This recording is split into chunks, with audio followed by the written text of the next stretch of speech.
You go to, when you expend money lobbying your senator or representative, you can't deduct that. For decades, corporations have been deducting that. Corporations sign contracts with the Pentagon. You know what they get reimbursed for? Their pollution and toxic dumping, the cleanup, even if it's intentional. Wall Street Journal, page 1, a few years ago. Not a radical publication. If the Pentagon accuses them of criminal activity, they hire corporate law firms, and until recently, they sent a bill to you, the taxpayer.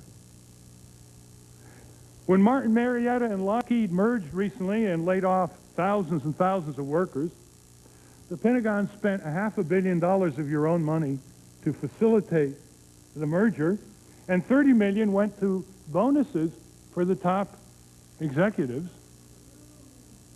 And it just goes on and on. What corporations now can have patents on life forms in genetic engineering. They're going to be producing humanoids within 30 to 40 years. And it keeps getting worse. For example, they pay less taxes than human beings and get away with it. They have an ability to be in 100 places at once around the world, which gives them a rather impressive flexibility against people like you. They have subsidiaries that can transfer pricing and reduce their taxes here in the United States. They can hide the personal responsibility of their top executives. They can patent seeds and make Indian farmers pay every year for the seeds that they live off of in terms of their little plots of land.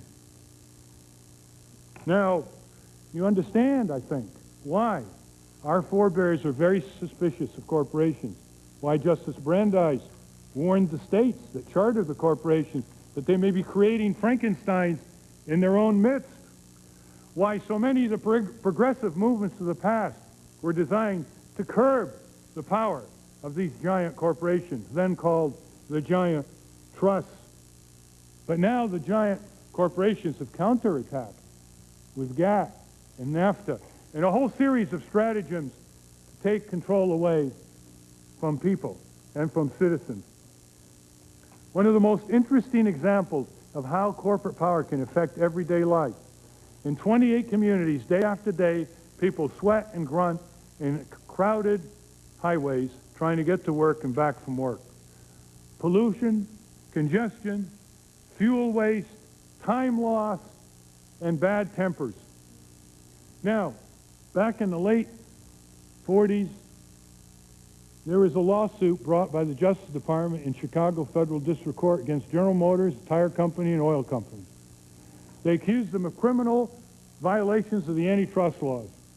And what these companies did was to buy up the mass transit systems, including the biggest electrified trolley system in the world in Southern California, rip up the tracks in 28 metropolitan areas, and push for more highways so they can sell more buses, more vehicles, more oil, more tires. And the result was the devastation of public transit development in the United States and the enormous accident, economic, and other toll that people are going through, and the billions of hours lost every year. You know what the fine General Motors paid for what some scholars think is the economic crime of the century? $5,000. And they were off back to Detroit to start designing Corvairs.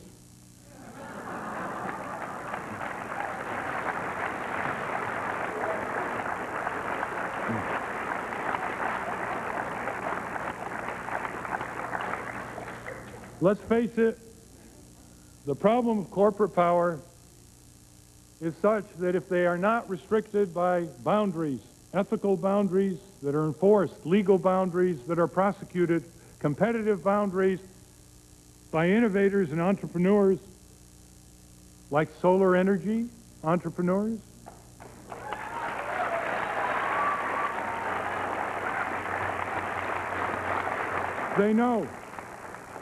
They know few boundaries. They have a propelled, driven motivation to maximize commercial advantage no matter what. They have to be saved from themselves, competed against themselves, where necessary displaced by other forms of economic organizations, whether they're community development banks, cooperatives, worker-owned industries, or what have you, whatever is necessary.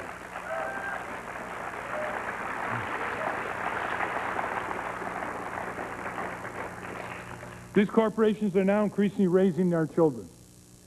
30 to 40 hours a week pre-teenagers now spend in the laps of corporate hucksters, corporate over-medicators, corporate entertainers, corporate video purveyors, corporate arcades, you name it.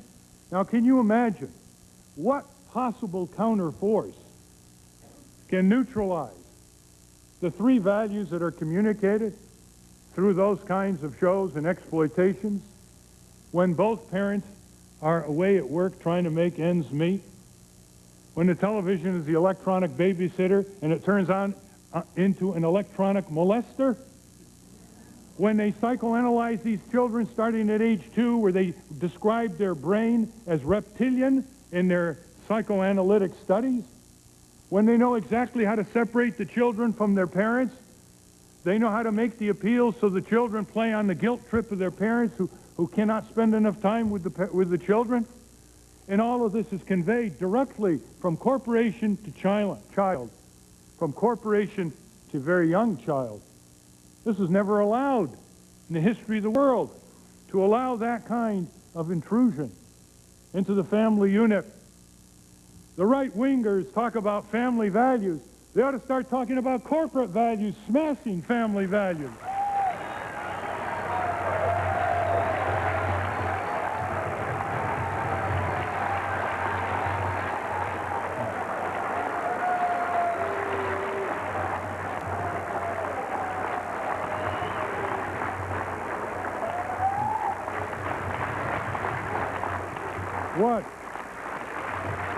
What children? You know, the corporations replace mother's milk. They over-medicate the children with exaggerated symptoms, like if the child's a bit nervous, they say, you have a serious psychological problem that requires drug X. They fill the boys' toy kits with military toys of mass destruction. The cosmetic companies go after the girls at age 7. KinderCare raises the kids, McDonald's feeds them, Time Warner entertains them. When they become early teenagers, the addictive industries claw at them in such subtle and not-so-subtle ways. Tobacco, alcohol, drugs. 420,000 Americans died last year from tobacco-related diseases. Most of the smokers are hooked under the age of 15. And you talk about child molesters?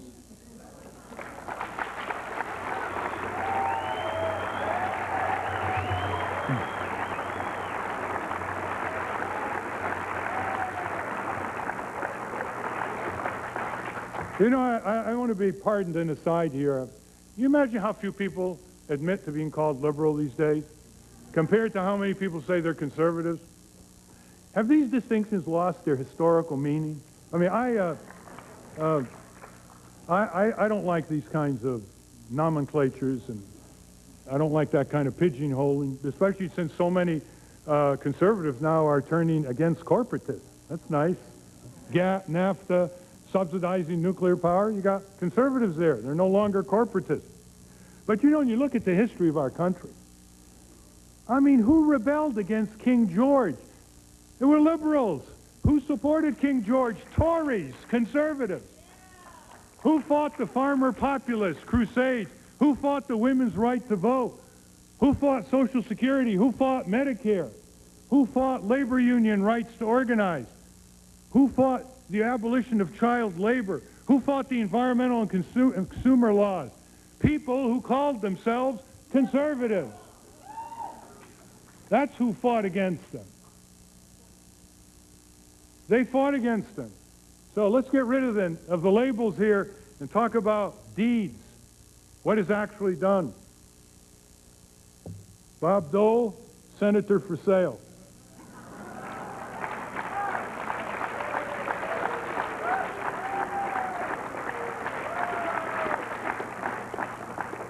How a man who is so courageous on the battlefield and in the hospitals could leave his courage behind when he went to Washington and become the leading political advocate of the worst big businesses around as they claw the government in terms of what they want: non-enforcement of the laws, deregulation of law and order, soft on corporate crime, massive corporate welfare, opposition to campaign finance reform, opposition to health care, opposition to consumer protection.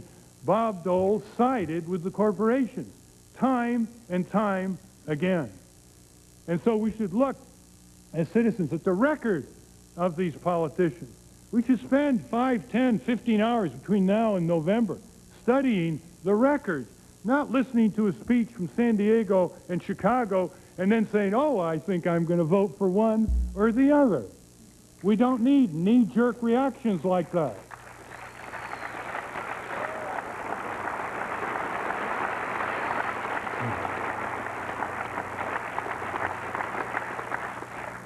We need to ask these candidates whether they support the present system of state regulation of insurance, which is so weak that there's an estimate in Money magazine, which is produced by Time Warner, that the insurance companies, by manipulating state insurance commissions, are cheating people out of $65 billion a year. What's your stand, candidate, on that? What about the General Accounting Office, which says that 1 out of every $10 spent on health care is ripped off by billing fraud and abuse? Never mind everything else. Unnecessary operations, medical malpractice, you name it. Just computerized billing, fraud, and abuse. You know what that amounts to? $100 billion a year. You might ask the candidates, why do you think the American taxpayer should spend $100 billion a year by having our soldiers in Europe and East Asia defending prosperous countries against non-existent enemies?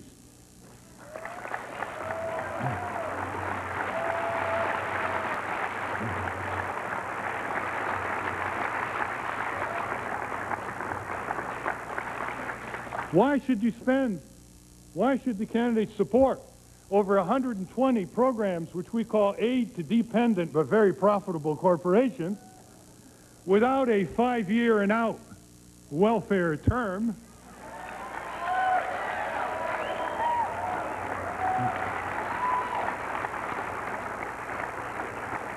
Why should the taxpayers be subjected to votes by politicians in Congress that make them subsidize all of these corporations? You know, I'm going to give you a few quick examples. You're pretty well read. You tell me if this doesn't shock you. Ready? Rio Rancho, New Mexico. Intel Corporation dangles a new plant before communities. Who's going to bid for the billion-dollar chip plant by the super profitable Intel Corporation? Rio Rancho won the bid. They said, you don't have to pay property taxes. You can be exempt from this public obligation and that, and we're going to subsidize the infrastructure. The result was that the high school students had to be bused to schools in Albuquerque, very crowded schools in elementary schools. The property tax base was not broad enough to handle the expanded population and public service burden on that little community. Now, the executive of Intel, his name is Andrew Grove, very creative entrepreneur, wrote a column once telling businesses how to be more creative. I say to Andrew Grove, bringing a community to its knees that way so you can make another $20 million off the backs of the schools and the public services of that community is shameful.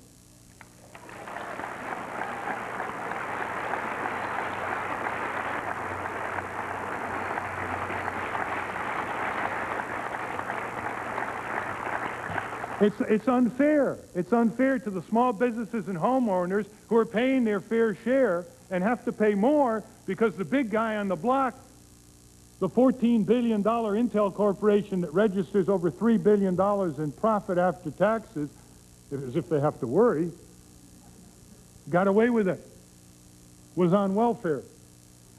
You think that the Republican nominee for the presidency of the United States will ever go across this country saying this government must get big corporations off the dole?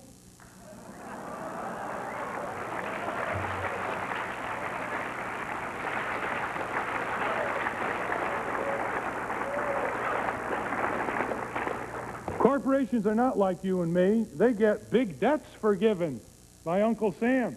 The utilities running nuclear power plants built up $10, $11 billion owing Uncle Sam for uranium enrichment services. They decided, why pay it? So they got a paragraph in the bill 3 years ago, and they forgave $8 billion of it and spread the rest out over a couple decades. A few years ago, in the late 70s, the big companies like Boeing and General Electric, McDonnell Douglas, took advantage of a DISC program. That is, they were allowed, in order to promote exports abroad, to defer taxes on their profits. When it came time for them to pay those taxes, the way ordinary Americans have to pay to the U.S. Treasury, they got a paragraph in a bill on the Hill and eliminated the debt. Just like that. The 1872 Mining Act allows foreign and domestic mining companies to go on our land, discover gold, molybdenum, and other hard rock minerals, as a Canadian firm did in Nevada, $10 billion worth of gold on our land. They figured out how many acres above the mine they needed, and they bought it from the federal government for $5 an acre, which is about $20,000 investment for $10 billion of gold, no royalties back to the taxpayer, and environmental wreckage after it's over. Corporations are not like you and me. Here's a...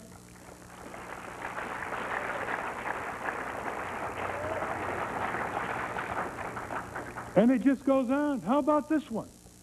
When the Department of Health and Human Services sues HMOs or clinics or hospitals under Medicare for Medicaid fraud, they are under an obligation to reimburse the legal fees of those companies they sue, win or lose. How about that, legal services for the rich? And the General Accounting Office estimated tens of millions of dollars a year. They couldn't figure it out. It was so abstruse and complex, and what was reimbursable and what was not.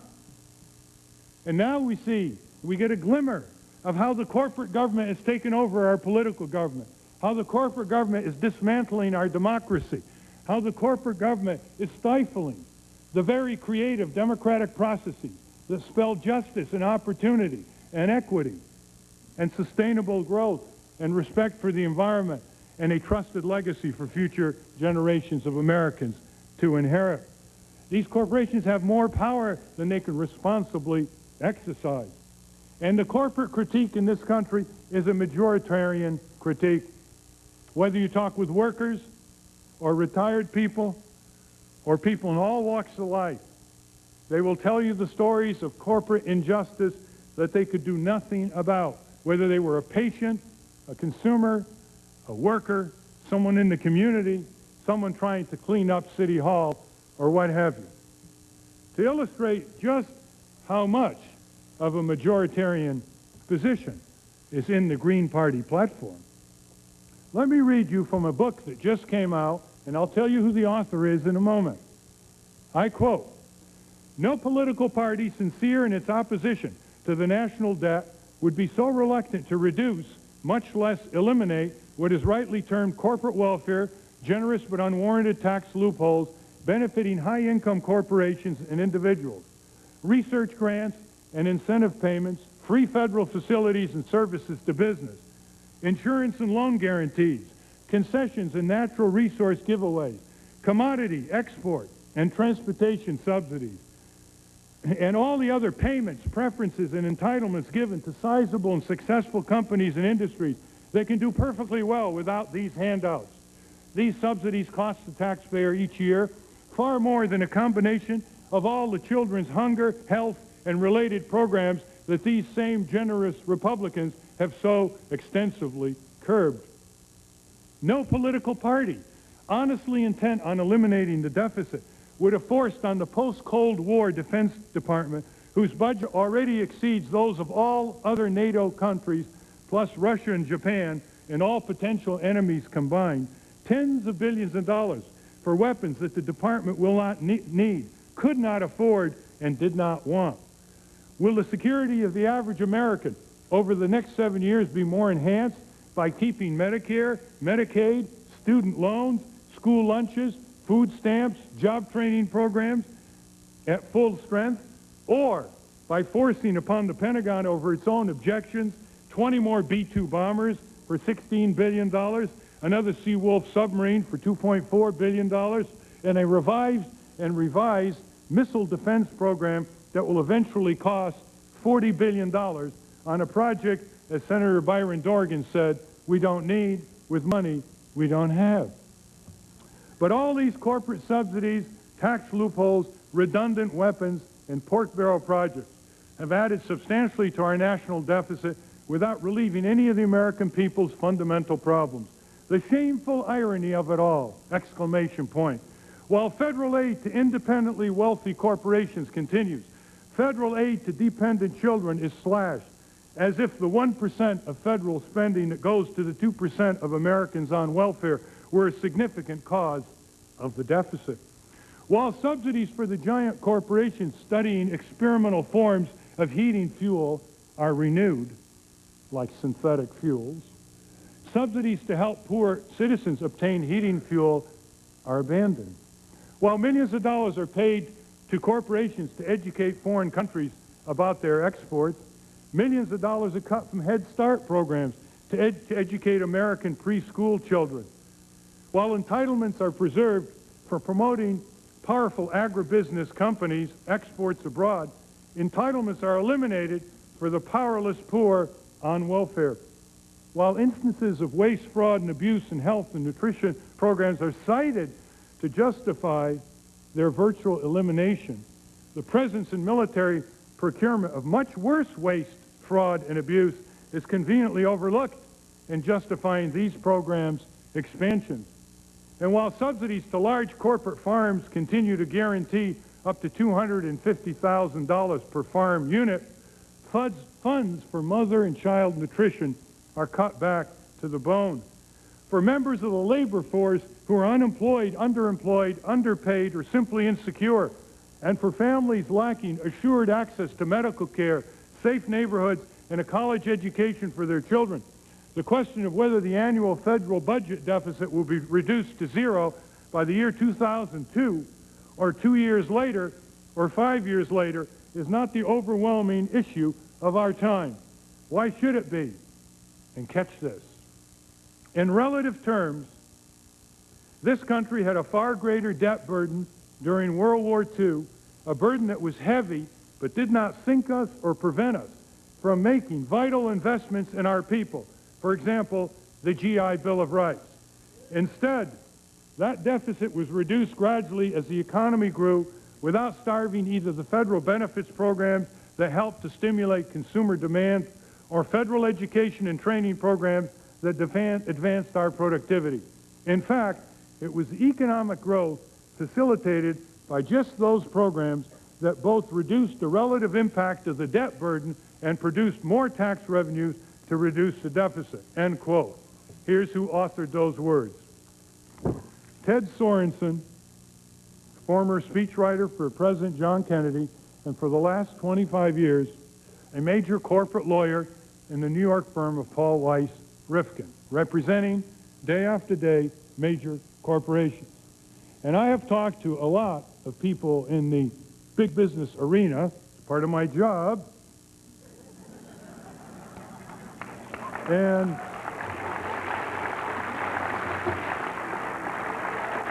privately they say several things. That bad business practices will drive out small business. That big business straitjackets are squeezing small business and innovators. They also say that it's very foolish for the rulers and governors of our country to play Russian roulette with the dismantling of our democracy, and that they should have learned the lessons of the 1930s and the backlash and disrespect and antagonism that they incurred because they could never restrict their own greed and their own power. Saul Price, who founded the Price Club discount stores, wants a 1% tax on wealth, on the wealthy people.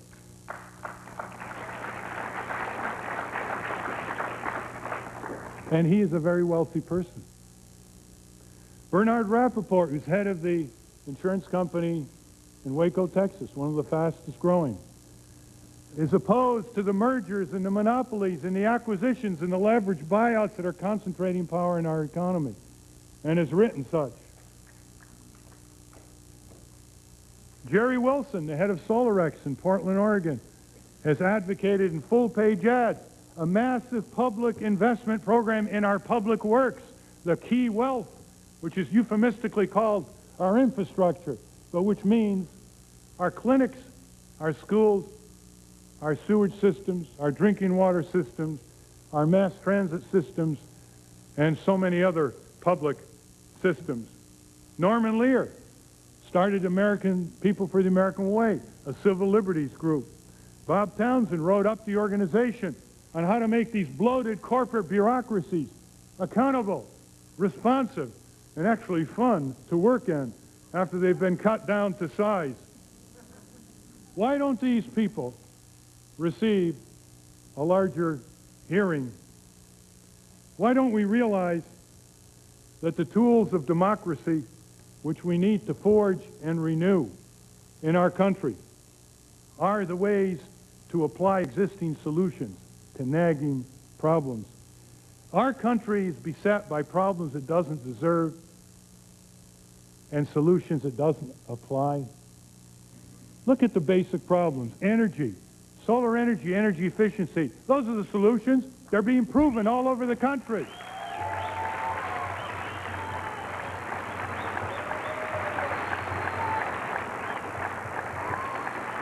Housing.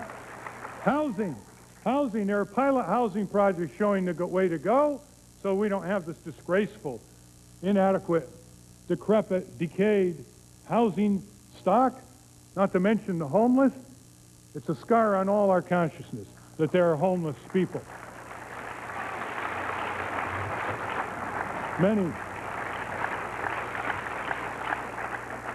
Many of them working poor, many of them veterans, many of them who can't make a go on $4.25 an hour, while the legislators are increasing their salaries to $64 an hour, plus all kinds of health insurance and other benefits.